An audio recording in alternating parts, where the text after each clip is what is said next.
भारतीय संस्कृति में महिलाओं का विशेष स्थान है। उन्हें देवी की तरह पूजा जाता है। लेकिन क्या आप जानते हैं, जब बात अपने पैरों पर खड़े होने की आती है तो भारतीय महिलाएं बांग्लादेश और श्रीलंका की महिलाओं से भी पीछे हैं। जहां इन देशों में 30 से 35% महिलाएं वर्कफोर्स का हिस्सा है, वहीं भारत में फीमेल लेबर पार्टिसिपेशन रेट 20% से भी कम है। दोस्तों, इस वीडियो में मैं आपके साथ एक ऐसी रियल लाइफ स्टोरी शेयर कर रहा हूं जो साबित करती है कि यदि महिलाएं ठान ले तो ऐसी कोई ताकत नहीं जो उन्हें अपने पैरों पर खड़े होने से, उन्हें बिजनेस करने से रोक ले। ये कहानी है उत्तर प्रदेश के झांसी की रहने वाली सुमन देवी की। कहानी नहीं दोस्तों, हकीकत है। उनका हंसता खेलता मध्यम वर्गीय परिवार तब मुसीबत में आ गया जब उनके पति की एक रोड एक्सीडेंट में मृत्यु हो गई। घर चलाने और बच्चों को पढ़ाने के लिए कुछ न कुछ तो करना ही था। सुमन जी ने सबसे पहले अचार और पापड़ बनाने का काम शुरू किया, लेकिन डिस्ट्रीब्यूशन सही न होने के कारण उनका माल बिक नहीं सका। निराश होकर वे YouTube पर बिजनेस आइडिया सर्च करने लगी। तभी उन्हें किसी वीडियो में अजमेरा फैशन के बारे में पता चला।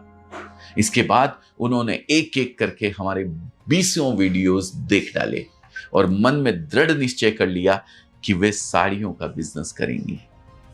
अगले दिन वे बस से सब बच्चों को लेकर अपने मायके इटावा पहुंच गई और कुछ पैसों का इंतजाम कर अपने भाई के साथ सूरत आने का प्लान बना लिया।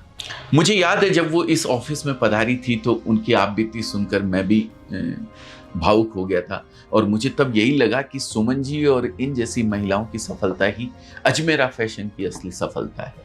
बहरहाल सुमन जी ने लगभग 30-35 हजार का माल हमसे लिया, जो उनके झांसी वाले एड्रेस पे हमने भेज दिया। उन्होंने घर से ही साड़ियां बेचनी शुरू कर दी। आस पड़ोस, नाते रिश्तेदार, काम वाली, किराने वाला, जो भी मिलता वे उसी को साड़ियां बेचने का प्रयास करने लगी। दोस्तों, ये प्रयास दरअसल उनकी जिद थी कि पति के जाने के बाद भी वे अपने बच्चों को वही सुख सुविधा, वही शिक्षा देंगी जो अपने पति के रहने पर उन्हें मिलती। आप यकीन नहीं करेंगे कि सिर्फ 2 हफ्ते के अंदर वे एक बार फिर अपने भाई के साथ अजमेरा फैशन में आकर खड़ी हो गई थी और अपने होम बेस्ड बिजनेस के लिए पहले से भी अधिक माल खरीद करके लेके गई। दोस्तों, उस रोड एक्सीडेंट के 3 साल बाद ऊपर वाले की दया से सुमन जी न सिर्फ अपने पैरों पर खड़ी हैं, बल्कि अब उनकी आर्थिक स्थिति पहले से भी बेहतर हो चुकी है। और हमें खुशी है कि अजमेरा फैशन द्वारा ऑनलाइन माल मंगवाने की सुविधा शुरू होने के बाद भी वे साल में 2 बार हमारे प्रतिष्ठान में जरूर पधारती है।